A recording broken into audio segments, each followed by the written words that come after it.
Welcome to Hannah's Heart. So Hannah, she's just one of the women who did struggle with infertility in the Bible. No matter who we are, we can be inspired by the fact that Hannah took her pain to God, and God heard her and was with her. So when she was praying at the temple, she had been weeping and not eating, and her lips were moving, but her eyes were closed, and the priest was like, "Hey, why are you drunk at the temple?" It can become an obsession when you want a child so deeply. And desiring that baby and to be a mama. Every holiday, every Mother's Day. This is not a show that's going to promise you a certain outcome, but this is a show that says, however God answers your cry, we know that He's enough. Hi, this is Kendra. And I'm Ann. And you are listening to Hannah's Heart on American Family Radio. We are a show for couples struggling with infertility or miscarriage, and we want to encourage you that God is enough for you. Right. He can abundantly supply all of your needs, and His presence is a huge blessing in your life, and we also are here to encourage you on your journey. That's right. So you can always find us on Facebook, Instagram, and YouTube, and always feel free to email us at hannahsheart@afa.net. I actually had an email the other day come in, and it was someone asking just for us to pray about a hard decision that they're about to have to make, because a donor egg was the doctor told her that would be the next phase that they needed to do for IVF, and so she said, I just really ask for prayer as we have to make this decision, because we don't know where we stand, biblically on this. So many hard decisions for couples. And so we just hope we can be there with you along the way and encourage you along the way. Point you to the Word of God. Right, to always seek Jesus. So even when it's really hard to do that sometimes, because a lot of times we're just seeking a baby. Right. And so to just always seek Jesus first, and just live with our arms wide open to whatever Jesus has in store for us. Yeah. So today we have some brand new friends that are on the phone with us. They're not in studio, but I don't know them personally, but I hope I can get to know them even better after today. I've just followed them on Instagram for a while. They're two sweet ladies that have some really hard parts of their story, but they have completely let God get the glory and honor for some really hard things that have happened, and have started a ministry because of those things. So we're probably going to focus more on their stories today, but we will get into how that ministry got started, and then hopefully have them on again soon to go in detail of what all this ministry has to offer, because it's a lot of things. If you go on their website, it's a lot of things that they offer there. So Kelsie, Alyson, are y'all with us? We are. Yes. Yay! Y'all sound so happy. We are. It is a beautiful day here, and we're happy to be with you. Yeah, so where are y'all calling from? Colorado Springs, where it finally is hitting 60 degrees today. Yay! Man, we're colder than that here. It's gotten back cold again. My mind's tricked because I was in Florida this weekend visiting family, and so I was in like 80-degree weather, and then I get home and I'm like, oh, it's cold. It's cold. Yeah. But no, that's wonderful. The weather just seems to do good for your soul whenever it's finally, I don't know, warming up, springtime, hear the birds again. That little vitamin D goes a long way. Yes. That's very true. Since you both sound a little similar on the phone, how about when you all introduce yourself and tell your stories, make sure you say your names again so we can learn the difference of those voices. Totally. Absolutely. Would y'all mind starting? Maybe if we could start with Alyson first and give us a brief little intro, and then we'll go to Kelsie. That sounds great. So this is Alyson. I've got a little bit of a twang to my voice, so just listen to that, and you'll pick up on the differences between us. But back in 2018, my husband and I were pregnant with our second daughter, Cora Bell, and we had sweet little Millie, who at the time was 2, and I had had 2 very healthy, normal pregnancies. And so just devastation or anything that could have gone wrong was just not on my radar at all. It was not something that my mom had experienced or my sister. So it was just I like to say that I walked through pregnancy really naive to what the other side could look like. And so 2 days before I was scheduled to be induced, I noticed that I really wasn't feeling much movement from Cora. And, I'm 2 days away from delivery, so I like to say there was no room left in the inn. Like, there was just not a whole lot of space for her to flip-flop around. And so I really didn't think much of it. But I called my doctor, and she said, just why don't you go over to the hospital, just get checked out. I just had my last appointment with her, and everything was great. And so I texted my sweet husband, who was already at work, and told him what was going on, and took myself to the hospital, where sweet nurse after nurse tried to find a heartbeat, and they couldn't. And again, speaking to that naive place that I was living in, I just thought they were not good at their jobs. And I just like repented for this because I love nurses. But I just kept thinking, how can you not find this heartbeat? I'm all baby. I just had a great appointment. Why is it so hard? And so they brought in the nurse that was in charge for that day, and she put her sweet arms around me and said, I'm so sorry, but she's gone. Oh, my goodness. And my world, as you can imagine, just crumbled. I was in complete shock. I was all alone in the hospital. My husband was still at work. And so the one memory that I have from that moment was them calling my husband and saying, you need to get here right away and please be safe. So, of course, he knows that something has happened. And I was, that same day, I was induced and later delivered a beautiful strawberry blonde baby girl, Cora, who looked to be just completely healthy. And she had what we call a cord accident. So she had just moved a little too much and had gotten tangled. And so we, of course, grieved as a family, and not only as adults are trying to process the loss of your child, but keep in mind we now have to turn around and explain to our 2-year-old Millie why her sister is here, but she's not here. And so no one prepares you for that. They don't. I remember thinking, I'm not an adult yet. I don't feel like an adult yet. I shouldn't have to be doing these adult things. But God was so good to us in those days after we lost Cora, just surrounding us with doctors and nurses who really rallied alongside of us and cared for us so deeply, as well as family. We are out here in Colorado all by ourselves.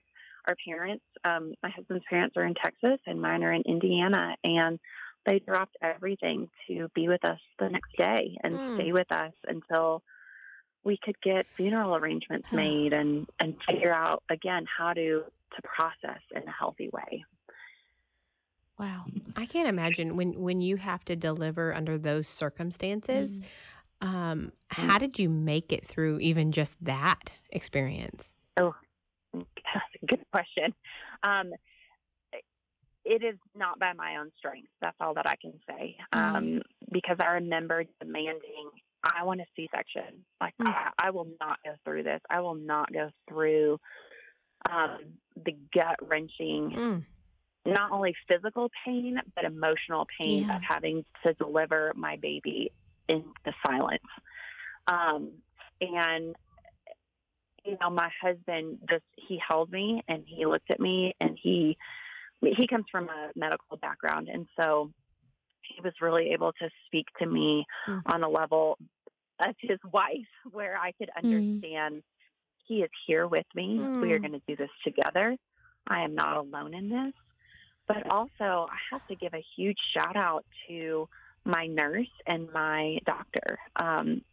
My physician that I had seen, my OB, was not working that day, but she heard what happened, and she came in and said, I'm going to be with you until she's delivered and until we can figure out what has happened. And that coupled with a nurse who just sat on our bed and cried with me and answered every single question that I had in the time frame that I was ready to accept and hear those, was just such a godsend. And so I really am grateful for the medical team that carried me through that, as well as my husband, who reminded me that when our world is spinning like this, that not only do we still have each other, but we still have God, and He's still with us, especially in those hard moments.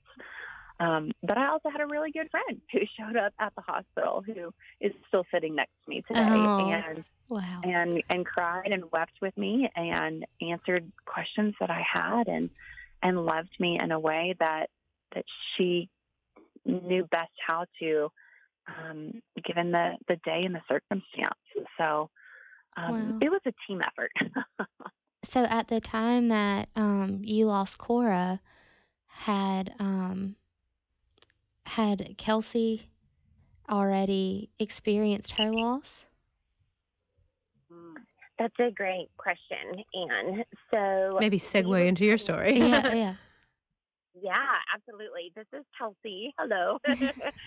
And we were pregnant together that year. Oh, wow. And oh, my goodness. So we love to say that we had an arranged marriage between Alyson's daughter, Cora, and our son, Whitson. That's funny. And it was less than 2 weeks after Cora went to be with Jesus that we went in for our very last appointment, only 3 days away from our scheduled C-section.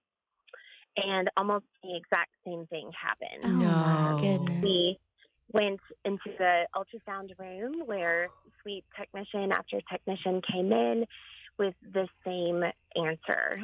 They just could not find a heartbeat. And when you're 3 days away from, that 38-week point, you just don't realize that this is even an option.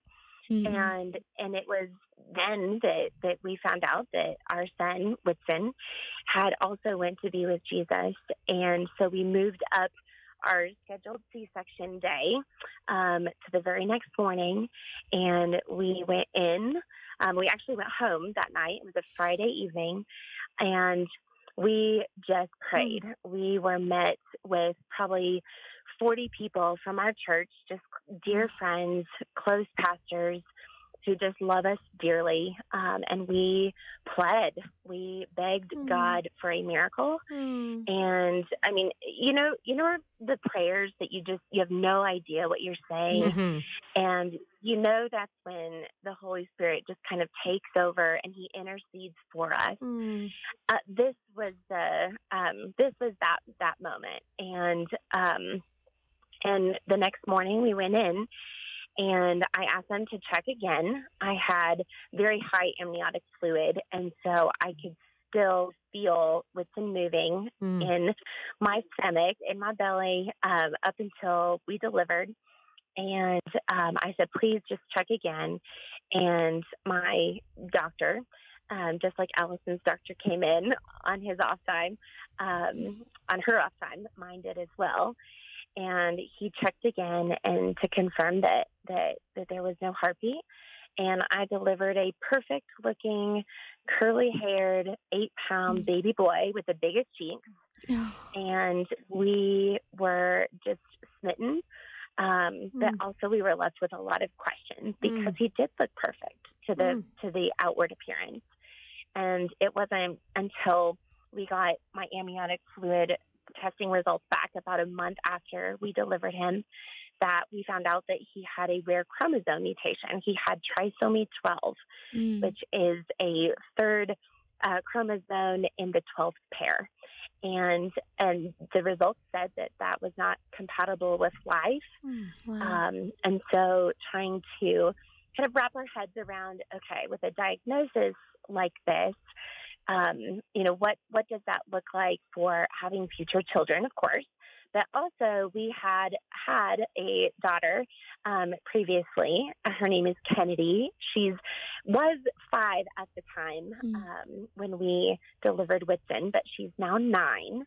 And so again, like Alyson said, after that happens, you're just left with a lot of questions. How common is this? Is this, so far in our pregnancies, how common is this? They say 1 in 4 pregnancies ends in loss in the womb. But really, it's probably closer to 1 in 3.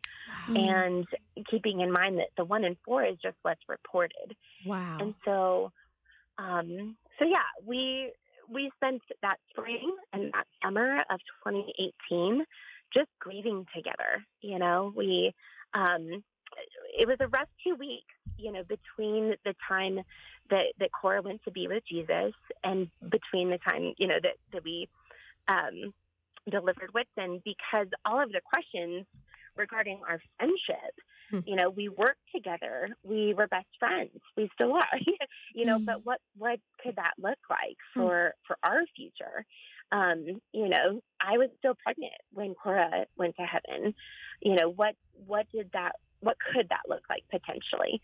And so it was a rough 2 weeks, but I know that when I made that phone call to Alyson when I was in the hospital, getting the exact same news that she had just received 2 weeks prior, that her heart was with me and her heart was for me. And that was such a gift to have each other in that season. Wow. I can't imagine something as it seems rare. It seems like, how could this possibly happen? To have it happen twice, within with best friends. With best friends, you had to feel like your world was unpredictable. Like, is green really green? Like, is the sun going to come out tomorrow? Like, tell me about like the initial response of the days after, and how any verses that you clung to. Yeah. Mm-hmm. That's a great question. I remember thinking, if one more doctor or one more nurse tells me this never happens, I'm going to scream. Oh my goodness, yeah. This was not the lottery that I wanted to win. And the fact that we both found ourselves in the same situation, by the grace of God, Kelsie and I both just said, we have to believe that God is at work here. Mm-hmm. If this is a medical phenomenon, if you will, and 2 best friends and coworkers have gone through this at the same point in their pregnancies, God has to be at work in the midst of this. And that is what I have to cling to in this time. Mm-hmm. And so, and that really was. And, it didn't make it any easier, because again, that's when you're in the thick of grief, it's hard to see clearly. Like you said, is green really green?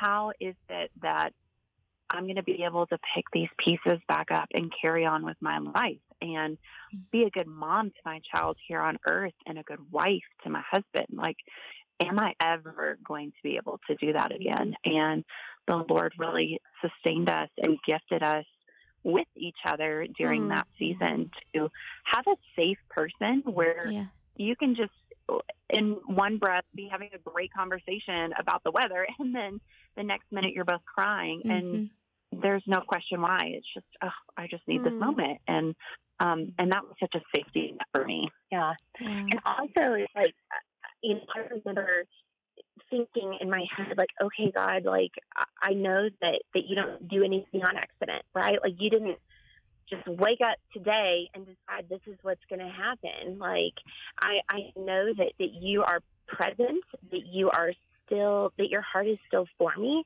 and that you grieve with me. And I was quickly to say, even that night that we went home, after getting that diagnosis, like, I remember telling a pastor, I was like, I know that God is going to use this. And my sweet pastor said, but you know what, Chels, it's okay to just sit and to grieve and to be sad. Like, one thing that we talk about so often is how we just don't sit with people in that grief because it's uncomfortable. Yeah. We don't do grief as a society. I mean, let alone the church, as good as we need to, and as well as we need to, I should say. And to be able to just sit and say, listen, I'm going to sit here with you. I'm going to cry. We're going to questions. And that's okay. Like, it's actually vital to a grieving season, right? The joy doesn't come in the morning until you do the hard work in the grief.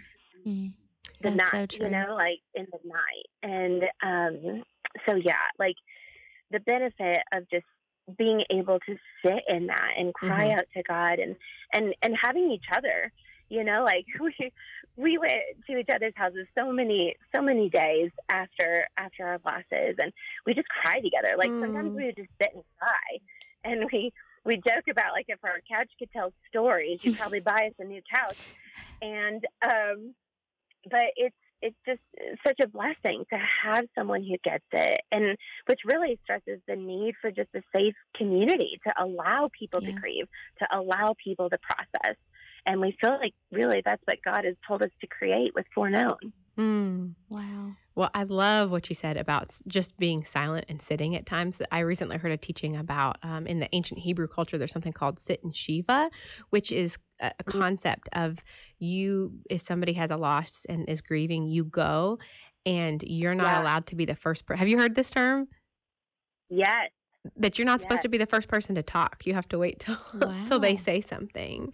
And just like that's so foreign to our concept of we just want to fill the void of, like, if I just talk, I'm going to make it better. Like, no, you don't sometimes there's nothing you can say. It's just be there. Yeah. Well, and I love that you have a ministry that does that.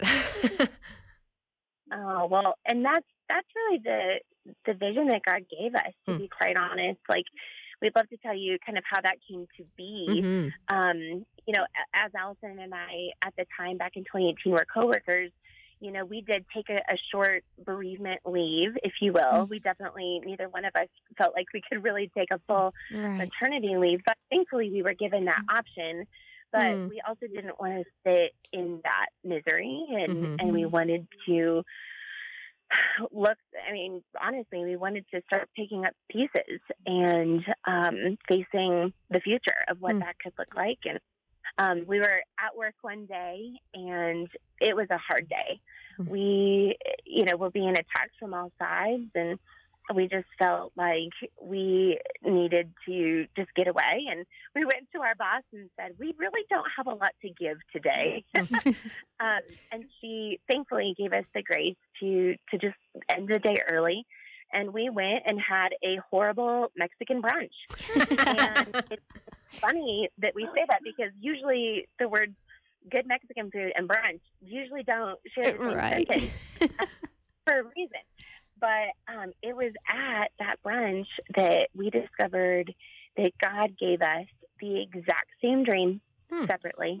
Wow. And like verbatim. And it was of us truly just speaking to different women and parents who have gone through this loss, like similar to what we have, and proclaiming God's goodness, even in of such tragedy.